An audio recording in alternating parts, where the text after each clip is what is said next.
Hi, everybody. I'm Sav, and this is my best friend Claire.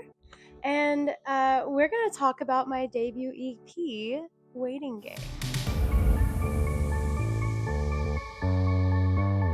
Let's get into it. So the first question I have for you is, what inspired the story of this EP? Was that dumb? No, I just don't know. Man. Well, the whole storyline and idea of this EP is based off of my last relationship, which was a lot of things, just like the EP is. I don't want to try and compile it all into just one word or a couple words or even just one idea of how I would describe the relationship, because so many things happened and it affected me in so many different ways. And while I want to say oh, it was toxic and depressing and all of that, because that's kind of the main idea of the EP, it also was very beautiful and very, there was a lot of love there, and it changed my life significantly. So try to portray that with the songs. Yeah. What was the process like, writing and creating the whole project? It wasn't necessarily like I sat down and was like, okay, I'm gonna write an EP. I kind of put songs together into an EP that worked together, that I had written over time, some way before others. Some were very fresh. When I knew that I wanted to do an EP and I knew what I wanted to do it about, I figured out, what songs work together, and some of them weren't intended to be a part of it. Then I worked with my producers, Anna Grosh and Blake Johnson. They're incredible. They really made it come to life, and yeah. Anna and I did the first song from the project that I knew was gonna be something that I was gonna do big things with. That was Good Karma. And then I started working with Blake over this past summer on pretty much everything else, and him and Anna co-produced Nevermind. And Blake and I really just worked our asses off all summer on it, just brainstorming a ton of different ideas and trying new things. And it was a really fun experience because he and I have very different styles, musically and whatnot, and I think it was really good for both of us to influence each other in new ways. And it's really great for me going from I'm trying to do this somewhat of a transition from just singer-songwriter into more pop, and he does a lot heavier hip-hop and hyper pop and whatnot, and so it was a good blend of bringing that pop out of my singer-songwriter-esque songs. So yeah.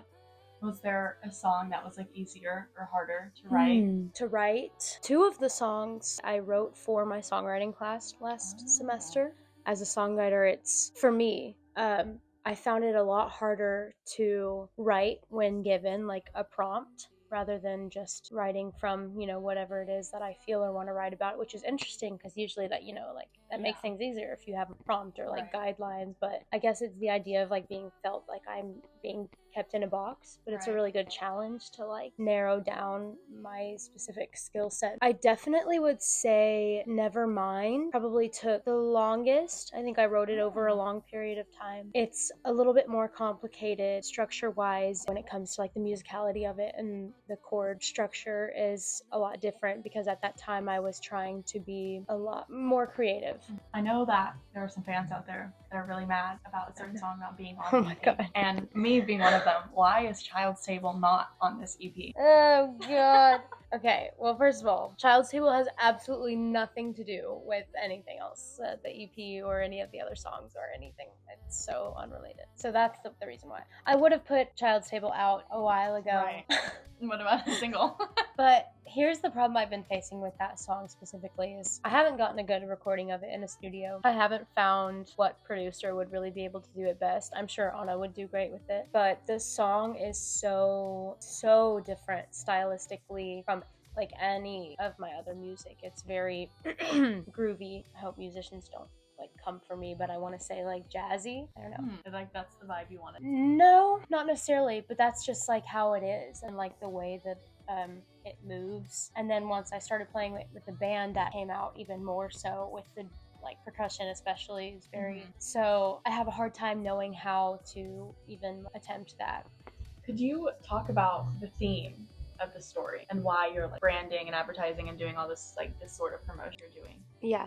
thinking about like what the songs are about and being about this story of a relationship, I've tried to bring in different aspects of how each song made me feel, like when writing them, or what they're about, and when being in that part of the relationship, and trying to portray that towards an audience, so that they can resonate with it in the same way or in whatever way they want to. So kind of just trying to bring in different emotions into the content that I'm creating, but overall keeping the same vibe of like, okay, this is kind of sad and solemn, and like clearly it's like a heartbreak story. It's like seasonal depression or whatever, but I also, it's interesting because also like I love fall, and it's the holidays are coming up, and it's a happy time, and being in college, fall semester is always way better than spring semester because I don't know why, but it just is.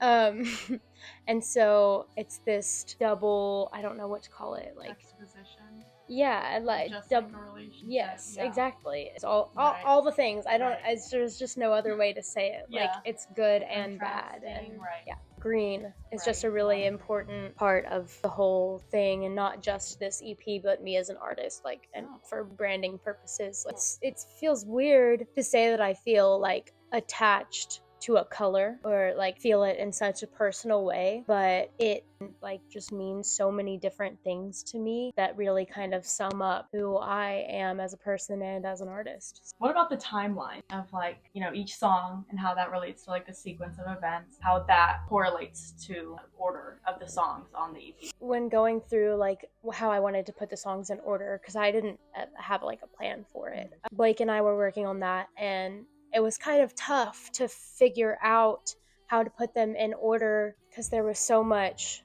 in the, sequence of events. There was so much like back and forth and here and there, and it was good and bad and good and bad. I was worried like sometimes for listeners that would be confusing and not make sense to tell what the story is. But then again, like that's kind of the whole idea. Like we just keep coming back to that. The way that the events actually happen, totally different than how I ordered the songs, and totally different than the order that I wrote them too. There's Good Karma, it's a love song. I wrote that during the relationship when things were really good. It's like Nevermind was before the breakup, but things were bad, and we should take a break, or we should probably end this. Right. But I miss you, so like never mind. Let's, I just want to make this work. And everything else was post breakup. And then we have songs like In the Meantime and Somewhere in Between, Right. talking about being in this waiting stage of like, I don't know what to do with this, I don't know what to do with us, like it's not working, but I can't let go, I'm gonna distract myself, but always like keep you there so that I can come back to you when I need you. Then there's like the finalization of like, okay, it's really over and done with. That's kind of when October comes in, is that one is saying a lot about it's really over, I really miss you, and I want you back, but that's probably not gonna happen. I don't know. It's a lot. So all that to say, the order is just for the listener to figure out and resonate with it however they may. Well, speaking of all the tracks, I don't know about everyone else, but I know I'm very interested in New Recording 44. Can you tell us a little bit about that, and like why there's no like specific name, or could you not find a name, or what? So that song I put it at the end as the final thing because it's kind of like the end all be all of it's saying, I really need to leave, I really need to stop, but it's so damn hard to leave when you love someone so much. And so it's kind of this resolution to the whole story and to the project, but the ironic thing is like the resolution is that there really is no resolution, and you're still stuck in this place of like, I don't really know where to go from here. It's like at the end, maybe this time I'll stay, maybe next time I'll stay, maybe I'll mean it one day, I don't know, but right, it's like when you have a cliffhanger in a movie and you really want to know how it ends and they don't tell you, and I hate it when people do that. That really pisses me off, so you're welcome. Like being edged.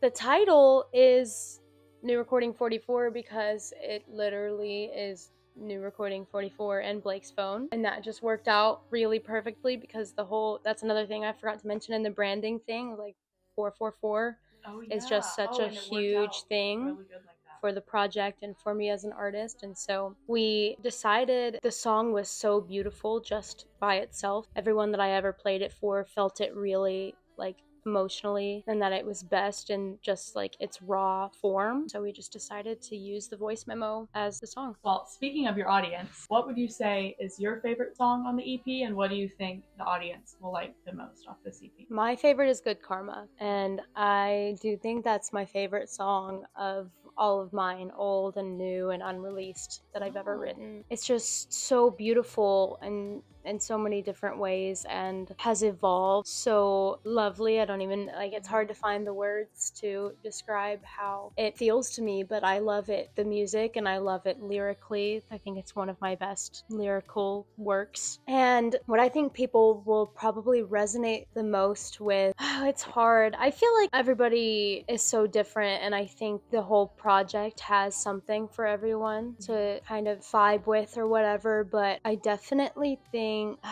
it's so hard. Well, I think somewhere in between is the topic of it is something that I think a lot of people can really like get behind and be like, oh yeah, I know what that's like, because it's this idea of being somewhere in between, like, are we together, are we not? And that's the whole idea of like a situationship, and so a lot of people deal with that. That's what I would think that people would probably resonate with the most. But yeah, hopefully everybody can resonate with every song on some level. Over here, like, Maybe I'll just like, has it been like that the whole time? the sun is my enemy. But what, like, artists and people you look up to inspired this EP? Sabrina Carpenter? I knew you were gonna say that. Always Sabrina Carpenter is my answer for everything, because she is just such a huge inspiration to me on so many levels, and has been literally like my whole life since her career started. I've been obsessed with her. What I love about her most is she's just so authentic, so real. And I try to be careful about like not trying to have like a parasocial relationship. Right. And like, you know, although I wish she was, she's not my best friend. She's a celebrity and I don't know her, but from what it seems and what I can see and what we can see as an audience, she just seems very true to herself. She's not trying to fool anybody. Her music too, and like structure of her albums, specifically with like Emails I Can't Send, which is my favorite album. There's a lot of dynamic in it when it comes to emotion and storytelling, and again talking about all the different aspects of love and heartbreak and just trying to figure it out as you go along. Taylor Swift is also a big inspiration to me, especially lyrically. Love that women. Love that women. I mean, there's just so many. I could list them forever, but specifically with this project being more on the pop side of things, Chappell Roan, of course. Chappell Roan has been a big inspiration to this project, especially both of the singles being more fun and upbeat. Since, you know, being obsessed with her album, it really inspired, like, the reference track for Somewhere in Between was Pink Pony Club. Love it so much. So yeah, that's been a big part of it stylistically, and I take after her in like trying to represent being a queer artist as well, being part of that community, which sadly does not show all that much through in this specific project because it's about a relationship with a straight man. But I do plan and hope to continue to incorporate that into my music going forward, because I want to be loud and proud about it. Yeah. Well, speaking of going forward, I know we're talking about the EP, but do you have any other projects in the works or something we should look forward to, or just any plans? I don't have anything specific planned out right now because life is crazy. Yeah. But I definitely do want to release an album somewhat soon. This has been a long project, so I can't imagine how long that would take, but it is a next year goal. So hopefully, not making any promises, but hopefully we can see a debut album in 2025. That would be great. Yeah. And hopefully Child's Table will be on it. Maybe I'll release Child's Table as a single for my 21st birthday. That would also be like full circle. Mm-hmm. That backstory for Child's Table. The first song Sav wrote in college, sharing in our dorm room. Yep. And it's weird to like live in an apartment now. I know. Because it was really fun to like hear all your music come together. Yeah. And I'm really excited to hear this EP. I always told Sav that I'm like, I want a song to be released without me hearing anything about it. And now that I'm doing that, I'm sad. But I'm excited. Was there any other contenders that could be the title for this EP? And yeah, what was the reason behind the name? Yeah.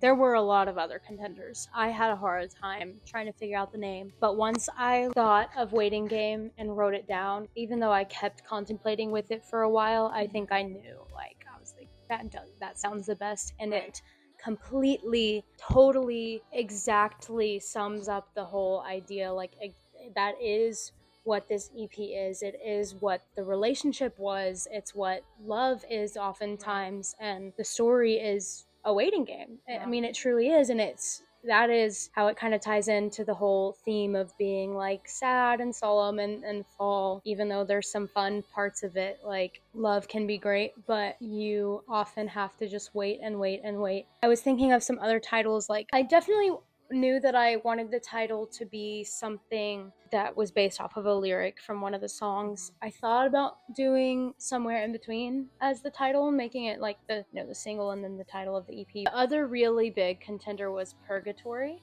which is at the end of Somewhere in Between. Right. Because that also sums it up really well, of being in this space of like, what are we? But Waiting Game, it just works perfectly. And the clock. Oh yeah, well yeah, like, that's the whole waiting. Thing. You're waiting and waiting and waiting.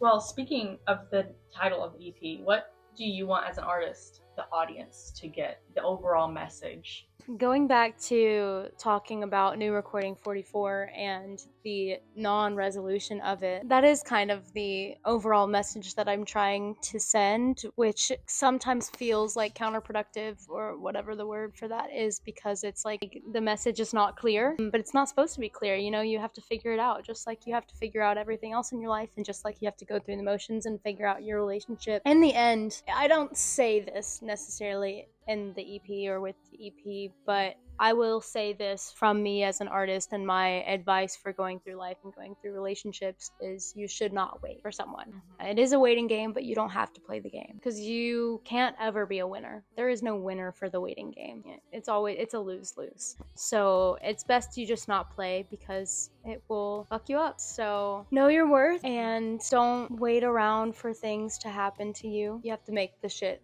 You have to make the shit happen. You have to do the shit and work hard. Yeah. Find the people in your life, and that doesn't even have to mean like platonic. No, not platonic. The opposite.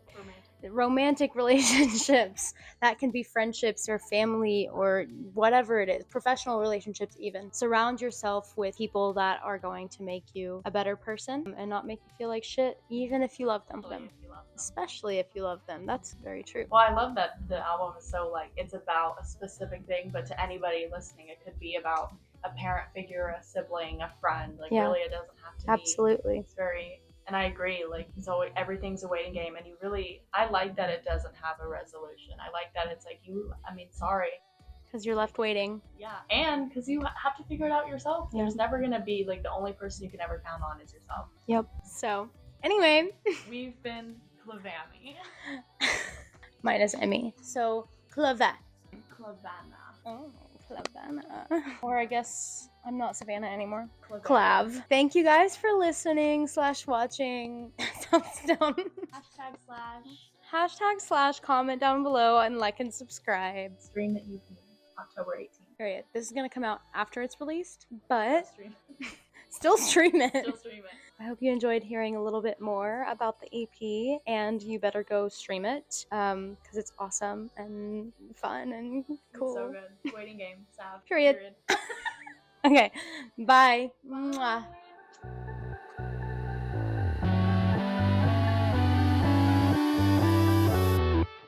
I won't look at you. Audience to really get from. Speaking of the title of the EP. I'm doing so good. It's not even funny. Like, nothing's funny about your face. Well, speaking of the title. Okay, let me take